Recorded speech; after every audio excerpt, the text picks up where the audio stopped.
What's going on, people? Welcome back to the channel. Welcome back to Saeed TV.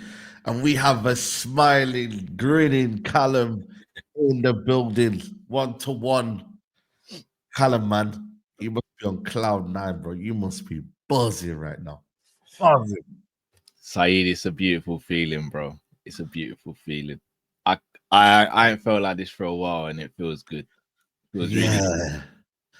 Bro, broski, you lot, I swear down, bro. Yeah, you lot are serious, bro. I can't lie, man. Like, you know what it is? You know when people try to downplay it, they try to gaslight it, they try to say Liverpool ain't done this, they not played that. Like, my one was like the fall off. When is the fall off gonna happen? It wasn't a case of like you haven't played anyone. I'm like, yo, like, let me just see a little fall off, a little bit of struggle. You man, one game struggle. That's it.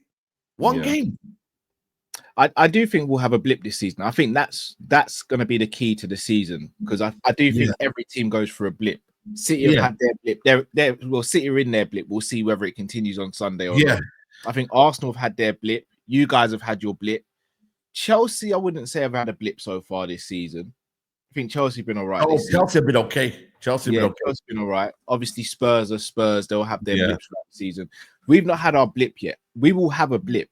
It just depends how long it lasts for and how much it diverts the momentum. But if we can ride out our blip when it happens, then I think we'll be okay. But as of right now, Sunday is the next task now. Real Madrid was amazing.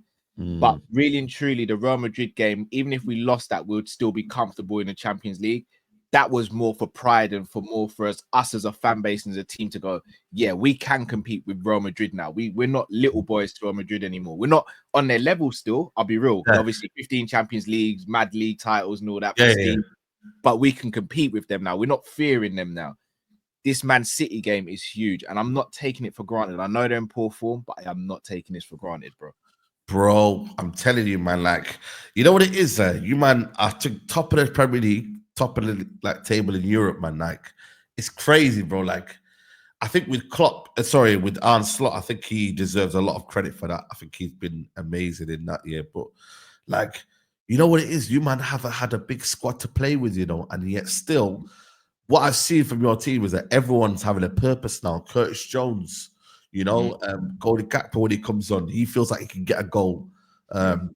Bradley, I mean, he's coming in and he doesn't look like, you know, Trent's missing, but he doesn't look out of place.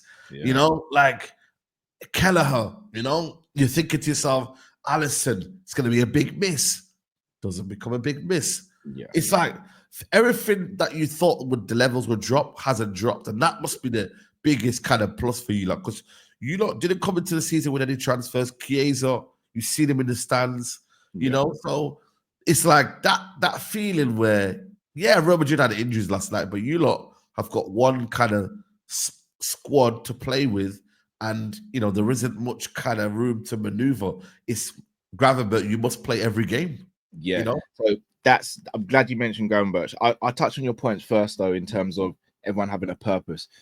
One of my criticisms of Klopp last season was some players just didn't have a defined role. So I think players like your Gravenberch and even Gakpo to an extent, they kind of got lost in the mix, because 1 minute Gakpo's playing midfield, then he was playing left wing, then he was playing centre forward, then he was playing right wing. He didn't have a nailed down position. I think that can mess with your psyche. Same with Gravenberch. Gravenberch was played as a left-sided 8 last season. It didn't suit him at all. Slot's come in and he's not done an overhaul. He just tweaked certain things to allow players to shine a bit more. And I think that's what the key's been. I'll always say Klopp left a fantastic foundation, and Slot is not thriving off that, but he's allowing the players to thrive off what he's doing. So it's been a seamless transition. In terms of like losing players, like as you said, Alisson, Kelleher's brilliant. I've been saying this for years. Kelleher, in my opinion, is the best backup goalkeeper in the world. And there's an argument he's a top 5 goalkeeper in the Premier League, full stop. So we're lucky to have that, but we're also lucky that Slot has that trust in him, because there's going to be a conversation when Ali comes back. Does he come straight back into the team or not? Because Kelleher has been playing so well. Again, as you said, Conor Bradley comes in for Trent yesterday against Kylian Mbappe, locks him up. So we are doing really well in that sense. But again, I don't want to get too ahead of myself, because, as you said, Gravenberch is having to play every game at the moment. And I think the system runs through him at the moment. So we have to be mindful of burning Gravenberch out, which is why I'm so big on us trying to do something in January, because I feel as though if we can get another midfielder or two midfielders, whether that be a 10 and a deep line midfielder, then I think we really put ourselves in a good stand. And then also it allows Gravenberch to have rest, but also takes away his defensive responsibility. Because if we look at this season, Gravenberch's best performance was against you guys at Old Trafford. He wasn't deep in that game. He was a box-to-box midfielder in that game. If you put him next to someone who's a bit more defensive-minded and allow him a bit more freedom, I think he goes on to dominate this league. Bro, Gravenberch, like, you know what? Yeah, like he's just I don't get it. Like first year and a bit, like struggled. I was like, what is this guy? Is he 6 year 8? But now, bro, the swagger. We're seeing the Ajax, true Ajax form of Gravenberch, bro, and it's 30 million. Like, bro, and there's a reason why Bayern Munich signed him again. Bayern Munich, they always find these talents here, but sometimes it doesn't work out for them. They've had, I think it's that kid that, you know, the wonder kid that they had that went out loan to Swansea. They've had a few players, you know, even Paulinho, Renato Sanchez, even Paulinho to a certain extent now. Tolisso, they've had so many midfielders. We're like, hold on a minute, what are you really doing? Even Goretzka, when you look into a certain extent, you're like, has he really fulfilled his potential? When you look at the Schalke days and whatever happened over there, but like they didn't nurture him. You lot did, and he feels like at home now. You know what I mean? Like to a point now where he's dominating, you know, Bellingham. You know what I mean? Okay, Camavinga held his position last night. I thought he did well, but Modric was excellent last night. Yeah, Camavinga was top. I think the battle with him was excellent last night. Yeah, Camavinga so good, man. Yeah, bro, Camavinga. I mean, if you, bro, he's priceless, man. He ain't gonna go anywhere, man. No. But yeah, the rise of Gravenberch, bro. Like, boy, when you look at like player of the year so far in terms of midfielder, you know, I know it's still early. It's Gravenberch, bro. What? Yeah. And he got a yellow card yesterday early on. I thought, whoa. Yeah. I mean, I thought, whoa, but bro, he looks so matured in his style. It's like, bro, different, bro. Different. Yeah, I was proud of the boys, man. I'm so proud of the boys. Like that. I'll be real with you, bro. Going into the game, I reckon I predicted a 1-1 draw because Real Madrid have got this heritage and they've got this little hoodoo over us. We hadn't beaten them since 2009, and I think I know 6 times since then. I know. So I was like, I can't just be like, yeah, they've got injuries or this, so we're gonna beat them. But you see, when we played yesterday, I think the penalty save from Kelleher changed the game. Changed it. Facts. And the tackle from Conor Bradley on Mbappe, because that got the crowd hyped. Because before that, the crowd were a little flat because they were a little nervy. The moment Conor Bradley did that, changed the whole game. And then the Kelleher save. Obviously, Salah missing the penalty is crazy. I think he got in his head there. But the boys closed it out really well, man. And again, if it wasn't for Courtois, it would have been more as well. Bro, it would have been more, man. Courtois was unbelievable, bro. He's still showing people why he's one of the best in the world, you know what I mean, in that position. And, you know, I think obviously Kelleher is unbelievable keeper as well, but Courtois was rolling back the years, bro. He was like, yo, you remember me, guys? You remember me? You know what I mean? But I just thought Bradley coming in there was excellent. You know what I mean? Like, would you be like, I know it sounds crazy here, but you lost Trent here. I know where you're going. I know where you're going with this. Like, would you like be like saying, you know what, man, we still got Bradley, you know, man. But does it feel like once he becomes the number one, the expectation will be too much? Or do you think, you know what, it's just a good backup for now? Like, it's a very good backup, and let's keep it as that, bro. Like, let's not overdo it. You see what I'm trying to say? Like, would you think it's a situation like that? I think Callum's frozen there, but when I look at it, guys, and I look at Bradley, I just look at a player and I'm like, wow, you know, he's such an effective player, and ultimately, I'm like, yo, like, what he gives you going forward, what he gives you in terms of intensity, what he gives you in terms of like his actual technical ability as well, guys, it's actually sensational. And I think for me, you know, you guys have hit a gem there. You know what I'm saying to you? Like, generally, Liverpool fans have hit a gem there in terms of a player who can come in and provide that assurance, can provide that, you know, that know-how. I just think it's honestly, like, he was excellent yesterday. Absolutely excellent. Here we go. Callum's back in it. Apologies. Yeah. Apologies. Yeah, no, it's all right, man. But yeah, that Bradley, honestly, bro, like, you know, academy, direct from the academy, right? Yeah. So here's the thing with Bradley. Because, all right, I'm going to just be straight with you. I love when players have these sort of performances, but I also get frustrated as well. And I know I'm probably going to annoy quite a few Liverpool fans when I say this. I hate when our fan base goes overboard with stuff like this, though, and starts saying things like, "Oh, Trent can F off," or "He can go Real Madrid now." It's one game. I've always rated Bradley. When we signed Calvin Ramsey, I said there's no point signing Calvin Ramsey. You've got Bradley there. Bradley's more than capable of doing the job that Calvin Ramsey can do and better. He's a better player in my opinion. Yeah. But I've always loved Bradley. I've always rated him. But I don't like the narrative of, yeah, Bradley's had a sick game or he's been good when he's played. Let's just bin off Trent. I think we forget sometimes what Trent is. Trent is a world-class footballer. Again, I'll be the first to say, I don't think he's the best right back in the world. I think he's a phenomenal footballer, but he can be found wanting defensively. Yeah, that's fair. But this whole narrative of, yeah, let's just get rid of Trent on a free and keep Bradley and Bradley. No, let's keep Trent because Trent can cover right back. He can cover centre midfield and he's an X-factor player. A squad like Liverpool, a team like Liverpool meant to be saying, we'll keep Trent, we'll have a Bradley, and that's how we do. We rotate the two as depending on your position. Bradley's brilliant. He's not Trent, though. So we can't just do that. We can't just have one great game against Real Madrid and go, yeah, let's bin off Trent, because let's not act like Trent doesn't walk into most teams in world football. There's a reason Real Madrid want Trent. So there's a reason to slow that down. But yeah, Bradley's excellent though. Bradley. But we need to keep Trent as well. Yeah, no, Bradley was I think he just epitomized Liverpool's performance today. And I thought as well, McAllister was excellent. I'll be honest with you. Quality. McAllister, like, bro. I think, you know what it is with McAllister? I think he's not had an amazing start to the season. He's had almost like a slow and steady start.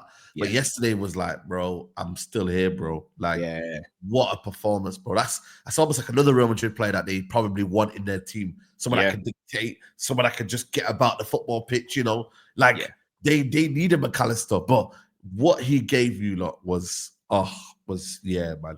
Unbelievable. Unbelievable footballer. Another one that, again, is just so effective in this Arne Slot system. Like, he's just pivotal in what they want to do. High energy, high pressing. We go press up high up the pitch. And that energy, bro, if you don't have that in your team, bro, it's like, you know, sometimes you can say square pegs in round holes, but like in that system there, him and Curtis Jones, it fits so. It does. You know? Yeah. It fits so nicely. Yeah, Curtis Jones is another one. I've been critical of Curtis Jones over the years because I feel as though there's a player in there, but he sometimes plays really well, or sometimes he holds onto the ball for too long. Yesterday was possibly his best performance in the Liverpool shirt. He was everywhere on the pitch, dictating play, pressing really well. Him and McAllister, because we usually play in a pivot. Yesterday, I feel like we went more to a 4-3-3 in possession and a 4-2-3-1 out of possession. And I think it just suited them to a T.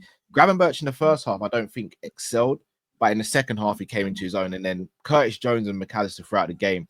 And even McAllister's goal, the way he takes it, I just think it catches Courtois off guard because he takes it so early and he hard and low. It's textbook technique, isn't it? And to beat Courtois, you know you have to score a proper goal. It can't just be no fluke. You have to. And you're right. McAllister has had a slow start to the season where a lot of Liverpool fans have been going, should he be an automatic start? And now we still rate him. It's not like we want him sold or anything, but should he be an automatic start? Should he play in here?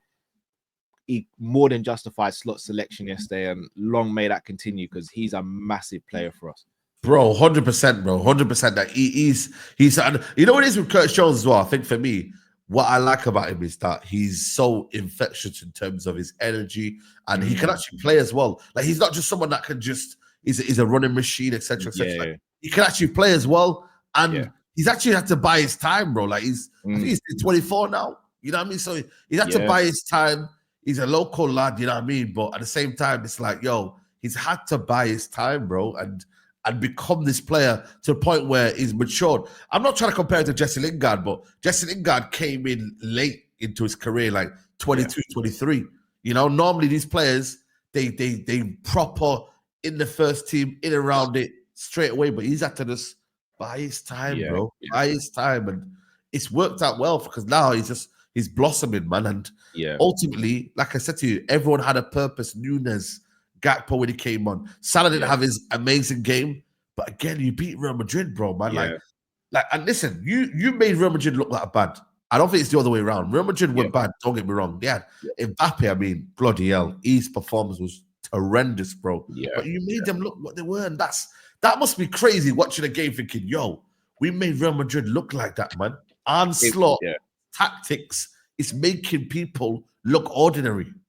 Yeah, completely agree. And I think what's been massive for me this season is against the bigger teams, barring Arsenal, Arne Slot's really out-tacticked other managers. So the Leverkusen game against Xabi Alonso, you're thinking banana skin here.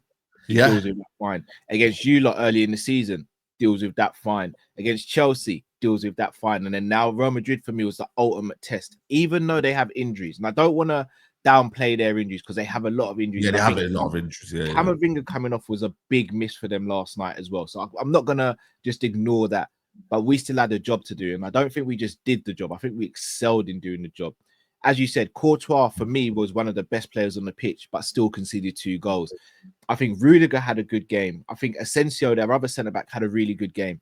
We just did what we had to do. We just kept on knocking on the door. And when the door opened, we marched through and then we did what we had to do. The penalty, again, the fact that Salah's still able to take on a player like Ferland Mendy and commit him. Excellent. He dusted him, man. He sent it to the shops, bro. I swear to God, bro. But I keep on saying it. I think Arne Slot is proving to a lot of people that you don't need, and I'm sure we'll come on to this with Man United, you don't need the biggest name in world football to come in and do what you need. Someone with the right philosophy and the right fit. And I think you get that, and you get the results Liverpool are getting at the moment. Bro, you get the results in tenfold, man. Like, honestly, bro, like, it is sensational, bro. And ultimately, you know what I mean? What Liverpool are doing at the minute is like genuinely, bro. Like, bro, look what I had at the start of the season, bro. Let me just show you this picture here. Like man had this, I had this ready, bro. You know what I mean?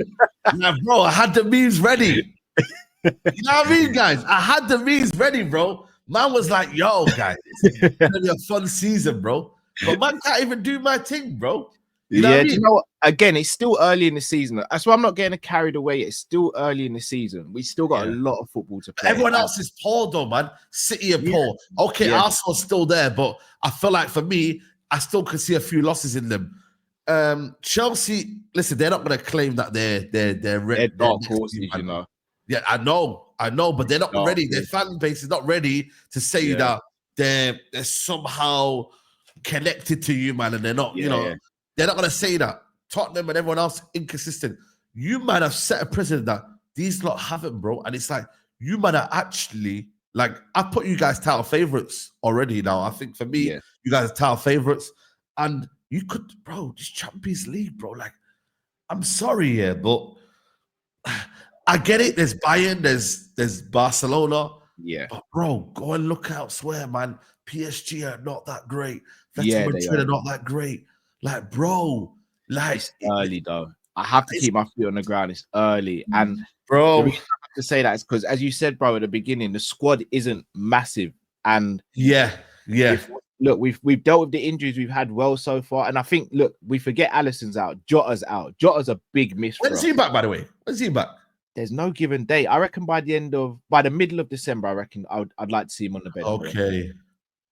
But that is, for me, it's protection for Gravenberch. We need someone else who can come in and either replicate what he can do or help him by complementing his playing style. But until we get that, maybe another centre back / left back as well. Because even though Robbo had a decent game, I still think left back is a little bit. Yeah, Robertson, probably the best game I've seen him in a long while, man. It was. But he's still not at the level yet, though. He's still not that standard where Robbo a couple years ago was just a demon, whereas now he's not that guy now. No, 100%. And then you got that small game of on Sunday, man. That game there, you win that game, you go 11 clear in what, like by the 30th of November. 11 clear of City, not 11 clear at the top though, because I think Arsenal. If we beat City and Arsenal win, then I think it's what 9 points or something. Oh, is it 9? Oh, so yeah, so 9, yeah. But it's still 11 against the title favourites, sort of 4 in a row, or the guys that have seen it done in the last couple of years. Pep Guardiola more so, and also psychological. Yeah, you'll be 9. Yeah, sorry to cut. You'll be 9. If Arsenal win and we win, it'll be 9 points. 9.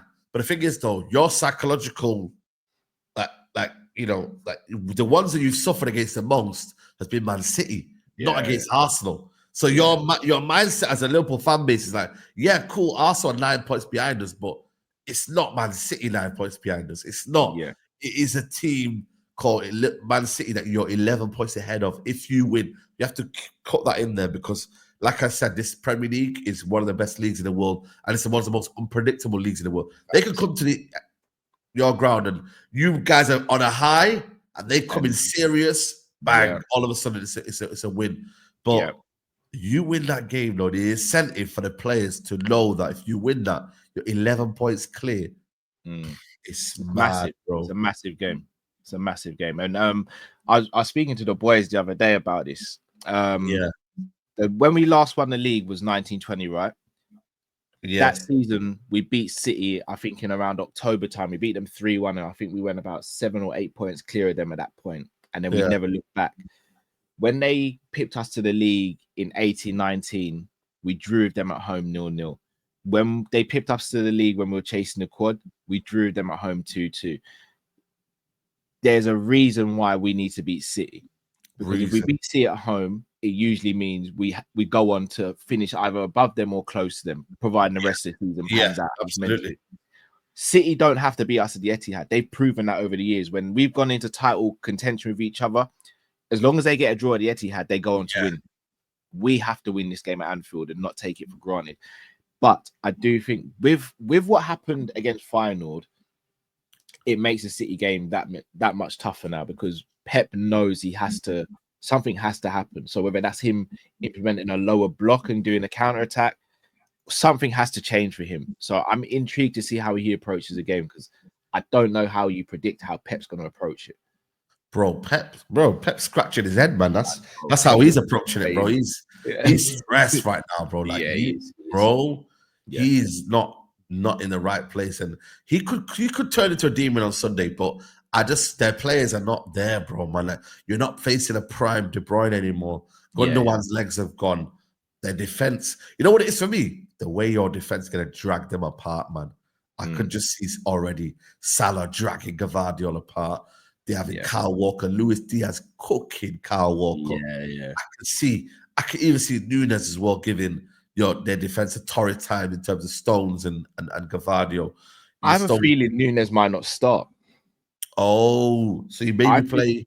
I think might be Diaz. Diaz when he went to the false 9 last night looked really good. What is this new Diaz false 9 like, bro? When does he turn into this false 9 demon, man? I don't even know. Like I'd have never predicted it, but he looks comfortable there. Yeah, he looks really comfortable there to the point where I'm like, if Nunes and Jota have to move on at the end of the season, we don't need to buy 2 strikers. Diaz could fill in that role, one other striker, and then we go and get a left winger potentially. So I'm all right with it. I like how Diaz looks in the false 9. I think he looks comfortable there, and he looks like he enjoys his football when he plays there as well.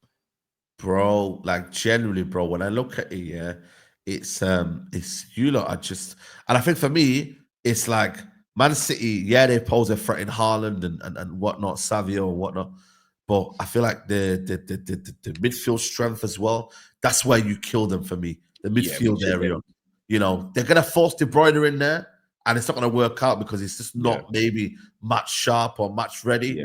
And that midfield, Rodri's obviously definitely out. Kovacic is out as well, I believe, as well, right? Kovacic, he's out for a month. Yeah, they're missing Kovacic to be in front of. They're missing him a lot. Mateus Nunes has been playing well though. Yes, but he dropped him against Feyenoord. Against Tottenham. He didn't play against Tottenham. Sorry, So is he a trusted lieutenant? Like, Guardiola's just a madman in terms of what he does. He might even play Savio on the weekend. He might say, we'll go play Bernardo. We'll tuck in and we'll be narrow and tough to beat. You just don't know, man. But that feeling there, right there, of beating Man City, Like genuinely, bro. Like there's gonna be some giddy fan base out there on Sunday where they're like, "Yo, this is within touching distance, guys. Let's lock in." And to be fair, Arne Slot has got you guys grounded. Like to be fair, man. Like he mentioned even yesterday, like is Ryan Gravenberch the next Tony Kroos? And he was like, "No, he's Dutch, not German." You know what I mean? So he's very, very good at in terms of like, managing expectations, just getting everyone. It's what I'm saying. So I can't lie, man. It's a big weekend, man, and I'm like, bro, what do you do here? Because like, do you want Liverpool to win and not stop Man City from winning the 5-peat, or do you want Man City to win, but then you know what I mean? It's bro, it's a techie one for you, isn't it? Bro, it's mad, bro. Like for me, obviously, you've got London United fans who they don't really care who wins that. Arsenal's a team that they don't want to win, right? Bro, like Liverpool winning that 20th title, bro. Like we can't sing our song again, bro. You know that song we have 20 times, man. Like we can't sing that anymore. That's a unique song because we make sure we tell Liverpool fans, yo, this is what we are. Yeah, and we've won 20, you've won 19. Now, if you win 20 and 20, you're more likely to win 21 than us right now at this stage where we are. You know what I'm saying? Well, do you know what? I wanted to ask you that because obviously Amorim had his first game, right? And obviously he didn't win. Ruud van Nistelrooy looked really good. Now he looks like he's going Leicester, which is a mad move. I never expected that. Mad move. Are you kind of underwhelmed by the first game? Again, I'll caveat that by saying I rate Amorim. I think he's going to be a massive success for you guys. But were you a little underwhelmed by that first performance for him? I'm not gonna lie to you, because we had 2 training sessions. That's where I'm like, yo, let me just manage my expectations, because I'm like, cool, you know what I mean? Ipswich were very good, man. And to be fair to you, let's be honest, like they were good against us at the beginning of the season. I know. That first start, I should have got more out of it. But I'm like, it's 2 training sessions. That's why I'm like, yo, let me just take my time with it. Let me just understand where we're at right now in terms of where we're going. And then I can be like, you know what, cool. You know what I'm saying? We can then go a little bit forward in that way. But I just feel like for me, it's almost like system is ready, but players aren't. System is there. You now have to go with it. Like, Arne Slot just didn't say, yo, can we just do what we did with the Klopp guys? And nah, bro, you follow my system. And that's where the players went on board with it. If we, as United fan base, say, you know what, we don't really like this already, that's where we become, we don't know what we're doing here. We need to suffer a little bit. Suffer for the end goal. That's what I believe anyway. No, I hear it. And then later on, you can say, you know what, we're doing this and whatnot. Like, you've got to suffer, man. We can't just have it easy. It cannot be easy, this, bro. We've got to suffer. We have to. Yeah, I hear it. That's where I'm at. And hopefully, like I said to you, we could just get a few wins together starting on Sunday against Everton and then go from there. Are you guys at home, or you're at home for the Everton game? Innit? Everton, home. Go and deal with Everton. Listen, man. At home, notoriously, we deal with Everton anyway, man. Go and deal with them, man. I want them, man, relegated. Yeah. Bro, listen, man. If they could get relegated in that new stadium, sensational. Sensational, man. You know if we win the league and they get relegated the same season, I might retire from football, bro. That would be a dream scenario for Liverpool fans. Like a dream scenario, because if you lot win that, it's mad, bro. It's mad, genuinely, bro. So for me, top scenario. But like I said, bro, Man City, if you have to give me a prediction now, bro, what would you say? I'm gonna predict 2-1 Liverpool. See, I'm gonna predict 3-1 Liverpool, man. I can't lie. I think Man City there for the taking. Like, it could be an embarrassing scoreline for City. It could be, like, genuine. I spoke to a City fan yesterday and MCFC lads, and he was not looking forward to. He was like, "Yo, man, it could be a cricket score like tomorrow." Like I don't think it will be. If you not score in the first 10 minutes, they could get, bro. It could. Yeah, could get messy. But I'm steering on. I think Pep's gonna go into that game looking not to lose. So I think it's gonna make it difficult for us. So I'll go over 2-1. But it could go either way as well. Like, we could take them for granted and they could come out and bro, all it takes is Haaland to get a chance, and it's in the back of the net. Do you know what I mean? So This is what I'm not gonna saying, take brother.